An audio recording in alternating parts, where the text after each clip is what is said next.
Il est 13 h, vous êtes sur la chaîne qui rassemble. Bonjour et bienvenue dans votre édition.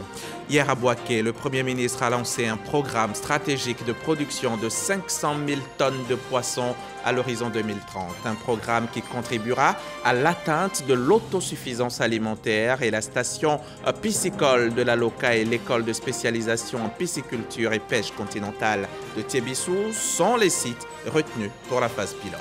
Un homme d'affaires qui se répandait dans la presse accusant la CIB et la BCAO de faire obstacle à une opération bancaire sur la somme de 40 milliards de francs CFA écope d'un mandat d'arrêt international émis récemment par la justice ivoirienne. L'annonce a été faite hier aux journalistes.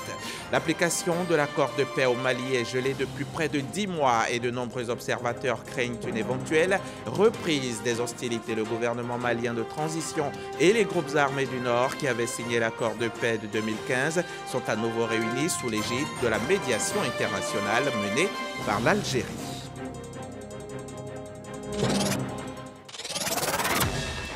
Patrick Hachi était hier à Bouaké pour lancer le programme stratégique de transformation aquacole qui doit permettre à la Côte d'Ivoire de produire environ 500 000 tonnes de poissons à l'horizon 2030 avec une chaîne de valeur estimée à 825 milliards de francs CFA. Ce programme devrait permettre de réduire les importations dans le secteur et contribuer à l'atteinte de l'autosuffisance alimentaire. Depuis Bouaké, le reportage complet d'Alexis Ouedraogo. Du poisson sain et frais, issu de l'aquaculture ivoirienne. Ce lundi, dans le Bouaké, le Premier ministre Patrick Hachi est allé lancer le programme stratégique de transformation aquacole. Car malgré ses plans d'eau à perte de vue et la forte pluviométrie, le pays reste dépendant des importations de poissons. Les productions nationales halieutiques dans le cumul pêche et aquaculture ne couvrent que 14% des besoins de la population.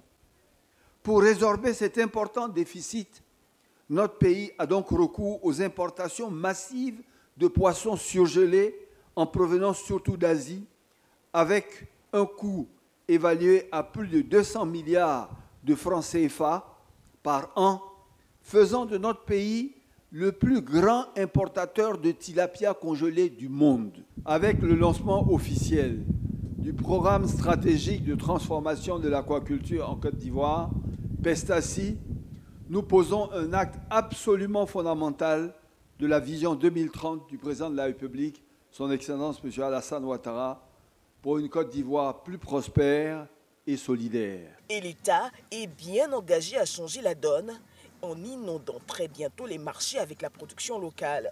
La mise en œuvre du PESTACI devrait permettre à notre pays de produire environ 500 000 tonnes de poissons à l'horizon 2030, avec une chaîne de valeur estimée à environ 825 milliards de francs CFA, de façon à réduire significativement la dépendance extérieure en protéines halieutiques. Commencez à investir dans l'aquaculture. Devenez des éleveurs de poissons. C'est une activité rentable qui vous rendra prospère. En d'autres termes, c'est le futur café cacao de Côte d'Ivoire qui est là. Il faut investir là-dedans, chers jeunes, chers Ivoiriens. Il s'agit surtout de maîtriser toute la chaîne de valeur de cette filière naissante. Si vous voulez faire de l'aquaculture, il vous faut des alevins. Mais si vous achetez des alevins, vous avez besoin d'eau pour les mettre. L'eau, il y en a. Mais si vous avez des alevins dans l'eau, il faut les nourrir. Et pour les nourrir, il faut de l'aliment. Or, l'aliment, aujourd'hui, est importé et donc à des coûts prohibitifs. Donc, si vous ne voulez pas importer d'aliment, vous devez fabriquer l'aliment localement. Voilà la chaîne. Donc, ici, la réforme du secteur de l'aquaculture comprend non seulement la production d'alevins, comprend également la production d'usines qui vont permettre de fabriquer de l'aliment, mais exige en amont le développement de cultures irriguées dans le domaine du soja, du maïs et tout un certain nombre de céréales qui sont utilisées dans la fabrication de l'aliment.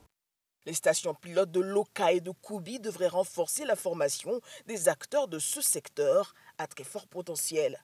Dans ce marché qu'est l'aquaculture et qui se trouve être le système de production agricole avec le taux de croissance je l'ai dit, le plus élevé au monde. La Côte d'Ivoire attend donc, chers amis, de ce secteur privé ivoirien, africain et mondial, la mise en œuvre de toute leur énergie, tous leurs capitaux, comme tout leur savoir-faire technique, pour faire grandir avec nous nos fermes, nos productions piscicoles, nos circuits de distribution, de transformation et d'export. Lorsque nous aurons réussi à nous autosuffire, il y aura également un marché énorme à l'extérieur de la sous-région que nous pourrons satisfaire. La vision reste unique, donner aux Ivoiriens une nourriture plus saine et moins chère, ainsi que des emplois et des richesses nouvelles. Un reportage d'Alexis Ouedraogo et Adama Kéré. Le 7 août prochain, la Côte d'Ivoire indépendante aura 62 ans et c'est Yamoussoukro qui va abriter les festivités.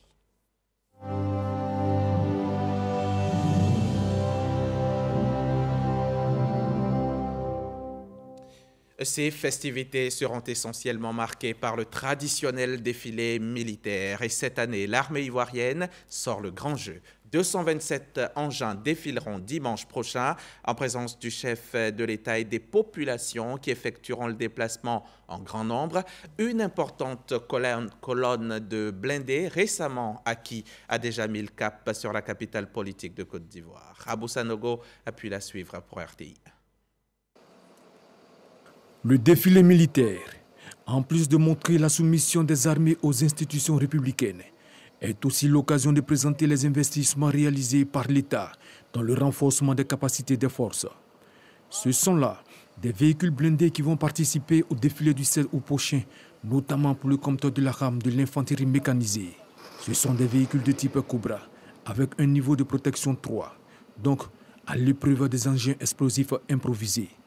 Pour le défilé, il y en aura 54 au total. Il y a déjà une rame qui est passée très tôt le matin. Ça, c'est la deuxième rame. Et il y aura une troisième rame qui passera en fin de journée avec d'autres types de blindés. Les Ivoiriens verront défiler 227 véhicules qui ne sont qu'une partie de la réserve opérationnelle, c'est-à-dire un ensemble de moyens de guerre pouvant être déployés sur un coup préavis là où il y a une préoccupation sécuritaire. Je voudrais commencer par rassurer les différentes populations que leur sécurité sera assurée le jour J, parce qu'en aucun cas, les zones opérationnelles où nous sommes déployés ne seront dégarnies au profit des festivités du 7 août. Les Ivoiriens auront l'occasion donc de communier avec leur armée autour du thème « Lien, forces de défense et de sécurité population », socle de la résilience nationale face aux nouveaux défis sécuritaires. Et les équipes de la RTI sont déjà toutes déployées sur Yamoussoukro. Vous pourrez vivre l'événement comme si vous y étiez.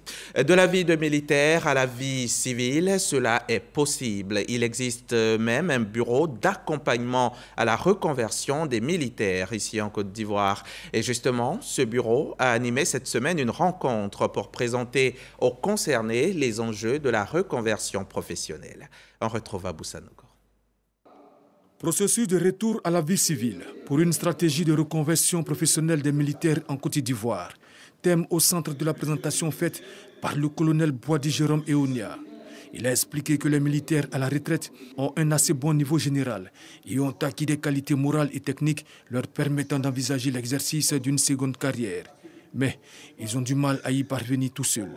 D'autres, selon lui, vivent mal à leur retraite parce qu'ils se retrouvent dans des conditions de précarité après une brillante carrière. La problématique est que les militaires vont à la retraite jeunes alors qu'ils sont dotés de compétences, de qualités qui peuvent encore servir à notre pays. En plus, il s'ajoute la problématique sécuritaire où si les militaires ne sont pas bien accompagnés à la retraite, d'abord eux-mêmes ne vivent pas une bonne retraite et ensuite, avec la montée du terrorisme, nous pouvons constituer une population vulnérable et cette situation risque d'être dommageable pour notre pays. Pour Boadi Jérôme Eonia, en attendant les résultats d'une évaluation du programme d'accompagnement à la reconversion des militaires de 2018, la question qui se pose est celle de savoir comment l'armée peut former ses hommes et ses femmes au métier des armes et en même temps les préparer à l'exercice d'une autre profession dans la perspective d'une bonne retraite.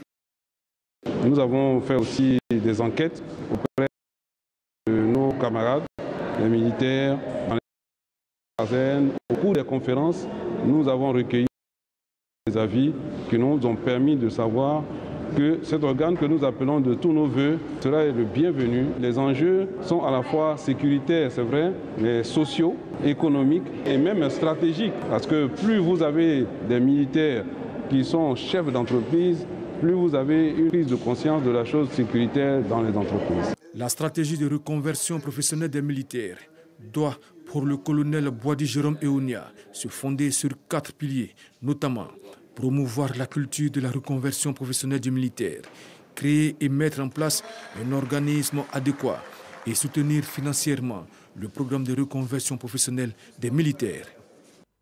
Venons-en maintenant à cette affaire qui défraie la chronique depuis quelques jours. Il s'agit d'un homme d'affaires qui se répandait dans la presse accusant les institutions bancaires CIB et BCAO de faire obstacle à une opération portant sur la somme de 40 milliards de francs CFA. Aujourd'hui, un mandat d'arrêt international a été émis contre cet homme. C'est le substitut du procureur de la République qui l'a annoncé hier aux journalistes. Franck Quadio pour RTI. L'affaire est rendue publique sur Internet. Un opérateur immobilier depuis plusieurs jours accuse des institutions financières et bancaires de faire obstruction à une opération portant sur 40 milliards de francs CFA. Les mises en cause saisissent donc les autorités compétentes. Les faits remontent à 2020. Le représentant du parquet face à la presse situe le contexte. Une banque qui reçoit de son client un document bancaire. Les agents de la banque constatent des anomalies flagrantes. Cette banque contacte la banque qui est censée l'avoir émis. Et la banque, la Barclays Bank de Londres, indique clairement dans un courriel qu'il s'agit d'un document falsifié. Une plainte est donc portée le 15 décembre 2020. À la suite des investigations de la police économique et financière, M. Tebili est interpellé, M. Kofi Amon également, le notaire instrumentaire, et une information judiciaire est ouverte. En 2020, Amon Kofi Julien et 3 autres personnes sont renvoyées devant le tribunal correctionnel et leur est reproché d'avoir procédé de façon frauduleuse. La cellule nationale de traitement des informations financières, l'association professionnelle des banques et établissements financiers de Côte d'Ivoire et l'expert désigné et payé par les parties elles-mêmes sont arrivés à la même conclusion, à savoir que le SWIFT produit ne répondait pas à la nomenclature officielle d'un tel document et qu'il avait été modifié par incorporation de caractères. Vous avez donc un document falsifié. En réponse, un rapport d'expertise est sollicité par les accusés. Le tribunal fait droit à cette demande. La même conclusion, le document est falsifié. 2 ans après, lorsque la date de son jugement est annoncée, vous avez M.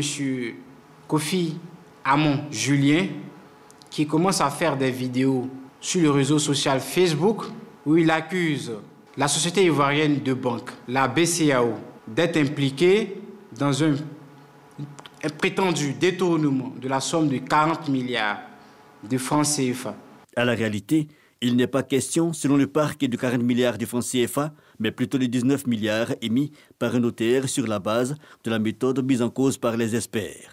Conséquence ? Contrairement aux allégations du sieur Tebili Digbe Michel et Kofi Amon Julien, la chambre de jugement du pôle pénal économique et financier, à l'audience du 28 juillet 2022, a mis hors de cause le notaire instrumentaire, Maître Assalé Tano Jean-Marie, et déclaré Kofi Amon Julien coupable des faits d'usage de faux en écriture privée de commerce et de banque et de tentative d'escroquerie portant sur la somme de 19 678 710 000 francs et à 1 million de francs d'amende. Quant au sieur Tebili Digbe Michel, il a été condamné à une peine d'emprisonnement de 5 années. Cependant, l'accusé Amon Kofi Julien ne s'étant pas présenté à son dernier procès. Le 28 juillet 2022, cette juridiction a vidé sa saisine et a prononcé à son encontre une peine d'emprisonnement de 3 années. Un mandat d'arrêt a été décerné à son encontre. Il subira la rigueur de la loi pénale. D'autant que le pôle pénal économique et financier est une juridiction spécialisée en charge de la répression de la criminalité financière. Eux aussi devront subir la loi, la justice. Ils devront y faire face parce qu'à Bondoukou, ces jeunes gens, ces individus, Bondoukou c'est au nord-est de la Côte d'Ivoire, ces individus donc s'adonnent à un nouveau type de trafic, un trafic qui se développe. Ils achètent du carburant en Côte d'Ivoire pour le revendre ensuite dans un pays voisin. Un trafic qui provoque des pénuries régulières de carburant dans la région. À l'issue d'une opération spéciale, la police a saisi plusieurs véhicules transportant du carburant. Depuis Bondoukou, la correspondance d'Herman Niamien. Dans les locaux de la préfecture de police de Bondoukou, un camion de 10 tonnes et des tricycles en stationnement. Ces engins remplis de bidons contenant du carburant rentraient frauduleusement sur le territoire ghanéen. Saisi par la police nationale, le préfet de police de Bondoukou révèle qu'avec la flambée des prix du carburant au niveau international, c'est une véritable ruée des trafiquants vers le Ghana où les prix du carburant ont véritablement explosé. Chaque jour, ce sont de nombreux véhicules et des tricycles remplis de carburant qui prennent la direction de ce pays voisin. En Côte d'Ivoire, le gouvernement a pris soin de subventionner le prix du gasoil, de certains produits pétroliers, et ce n'est pas le cas dans certains pays voisins, notamment le Ghana ou le Burkina. Et donc, certains individus s'adonnent à un trafic de ce carburant-là. En Côte d'Ivoire, le gasoil est vendu à 615 francs et à quelques kilomètres de nous ici, à 8 kilomètres, il est vendu au Ghana à 1500 voire 1800 francs le litre.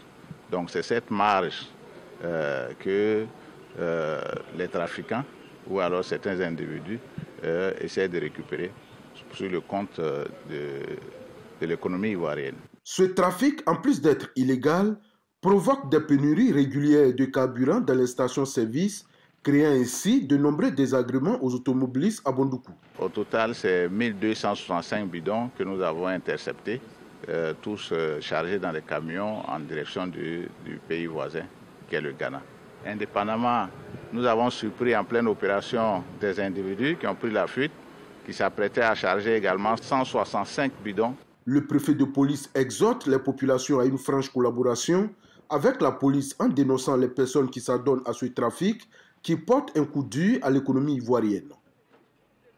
Et de Bondoukou, on fait quelques 400 km et on rentre à Abidjan. On rentre pour parler financement d'entreprise. Financement d'entreprise, c'est le thème développé lors de la première université d'été lancée hier par les femmes avocates de Côte d'Ivoire. Patricia Omouetia nous y amène.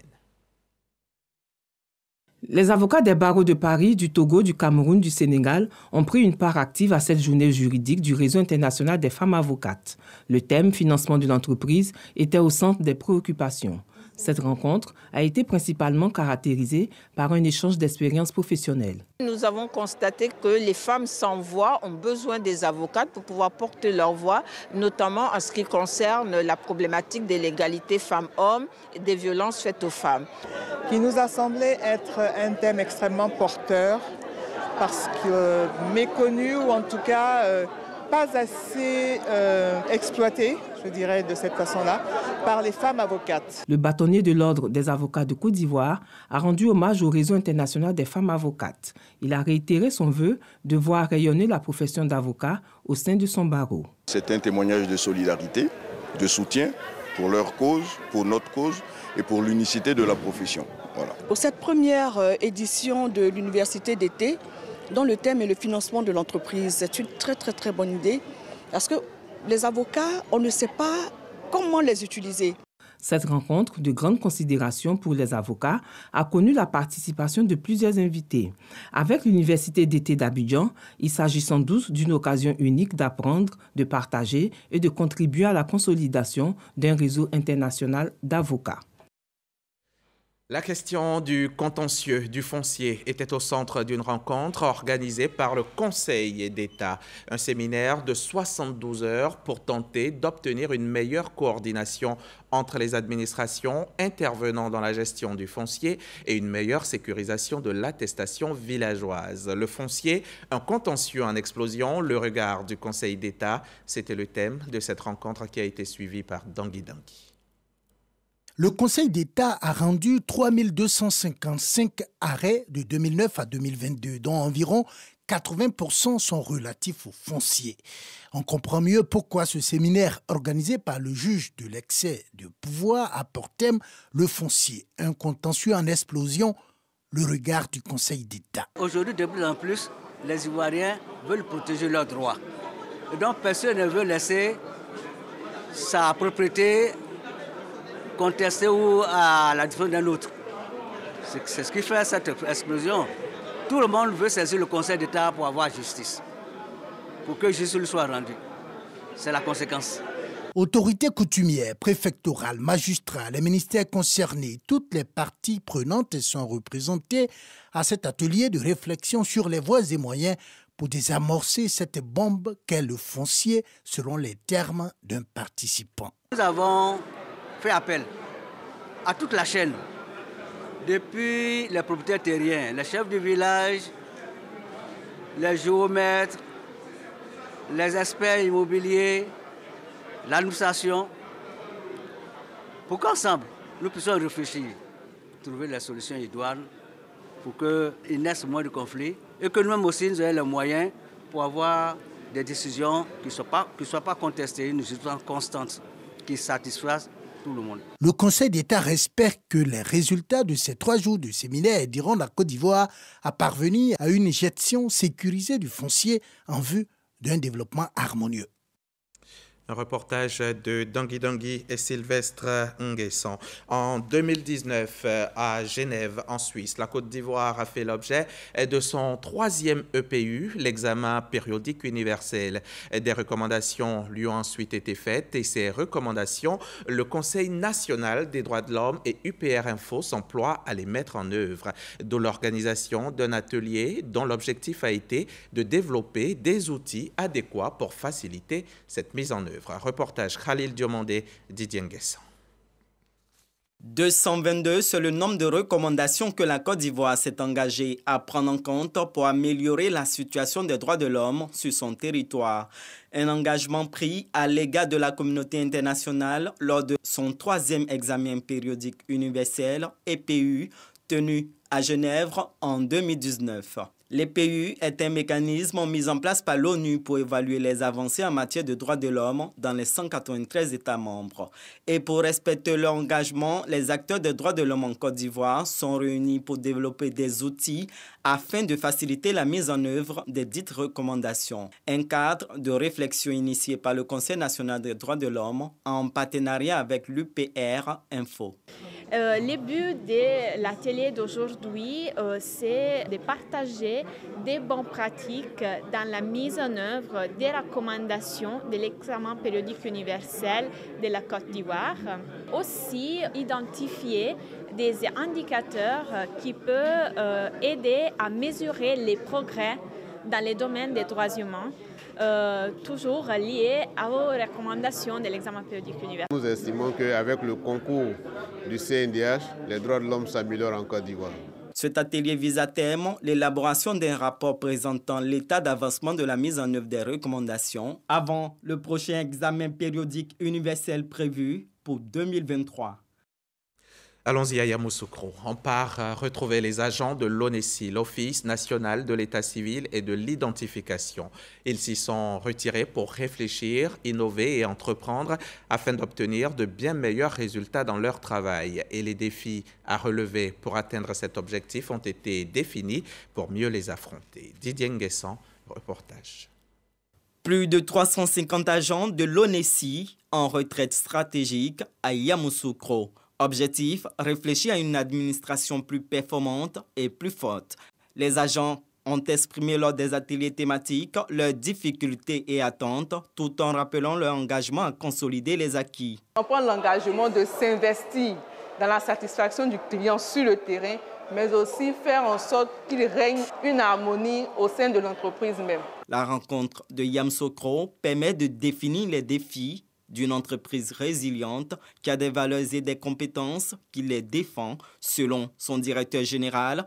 Nous devons repartir alors de cette rencontre beaucoup plus unis, beaucoup plus forts, sur la base de la valeur du travail bien fait et de la performance.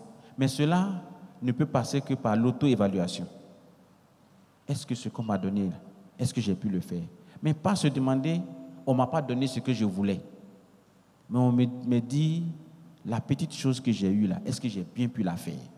C'est en cela qu'on pourra me donner de grandes choses. Pour le directeur général, le résultat opérationnel à mi-parcours de 2022 témoigne de la très bonne orientation des activités de l'Office. La direction générale et les agents de l'ONESI se sont engagés à continuer d'entreprendre et d'innover pour des résultats encore meilleurs. On passe à la page Covid, l'actualité coronavirus.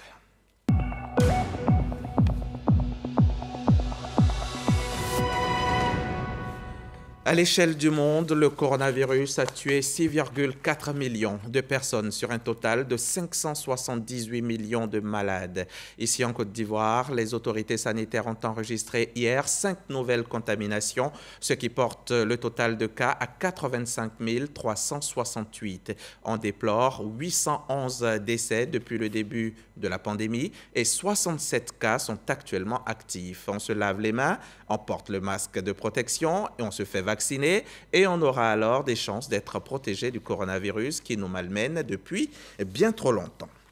L'ONG Médecins sans frontières WACA, elle s'attaque à l'épilepsie dans la région de Bouéké. Sur place, elle intervient depuis plusieurs mois dans le domaine de la santé mentale et elle vient de lancer la deuxième phase du projet en présence des autorités administratives, politiques et sanitaires de la région. Soro Corona, RTI Bouéké. Les maladies mentales manquent de promotion pour une meilleure prise en charge des malades. Depuis mai 2021, l'ONG internationale Médecins sans frontières, WACA, met en œuvre le projet de santé mentale et d'épilepsie dans la région de Bouéké.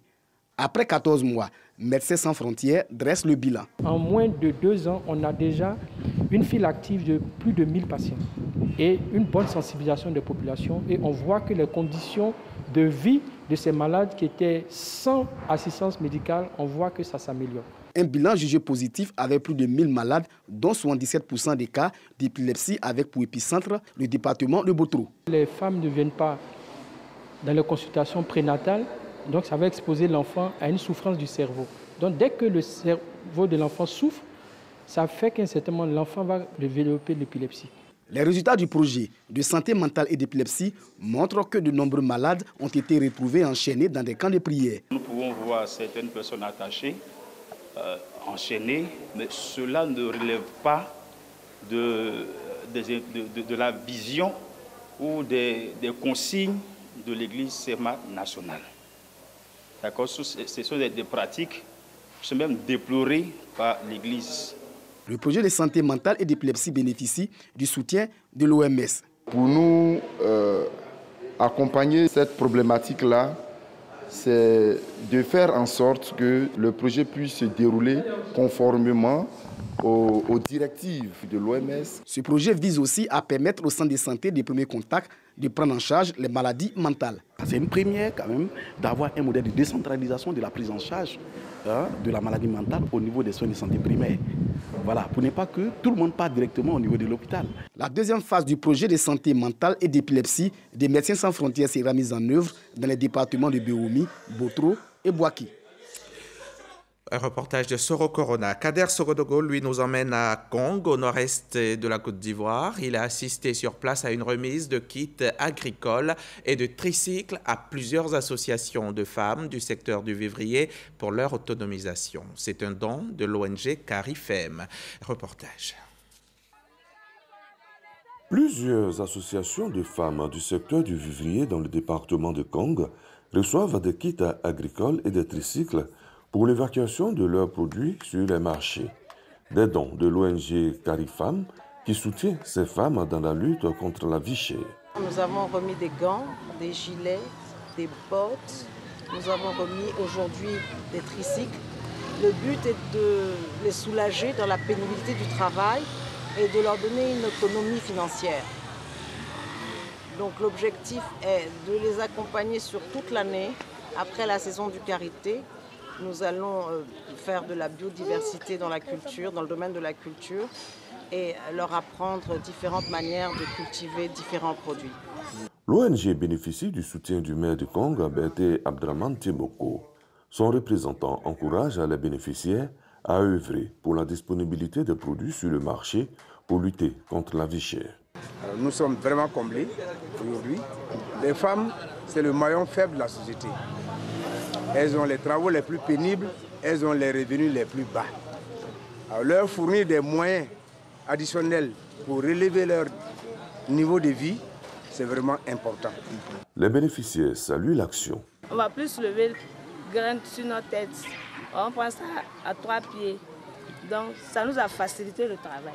En tout cas, on est très contents. L'ONG Carifam s'est donné comme mission la promotion de l'autonomisation socio-économique de la femme rurale grâce aux carités et divers produits agropastoraux.